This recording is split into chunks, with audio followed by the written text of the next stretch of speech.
Alam mga palangga, para sa atong pamahaw, magluto ta og kiniling with veggies mga palangga. First atong gisa ang ato ang lamas, din ang ato ang giniling, din ato ni siyang lutuon yun siya maayo nga mo gawas na og maayo ang ihang mantika para yummy.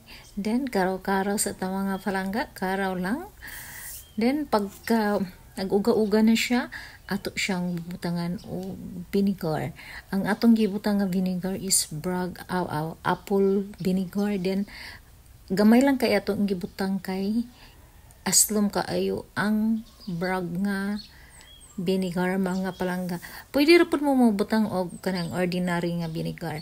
Ang atong pagbutang sa vinegar kay para lang mawala ang langsa sa atong karne. Then atong isunod ang carrots and corn mga palangga. Then makita ninyo nag-ice pa ang ato ang corn. Hinay-hinayan lang na nato hangtod nga mo bungkag. Then nabungkag na siya, ato pa na siyang kuan og pila ka minuto para nga mauga ang iyahang tubig mga palangga.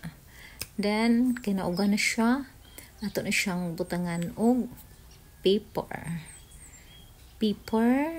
para halang-halang ang atong luto. Then nga akong ginagamit jud is gini sa mix, since pagyud na mga palangga kay ganahan ko sa gini sa mix kay gawas nga lami pa siya og lasa, humot ang ato ang luto mga palangga nya, balance lang iyang katamis ug kaparat-parat. Then nagbutang taog tuyo, then ato na ni siyang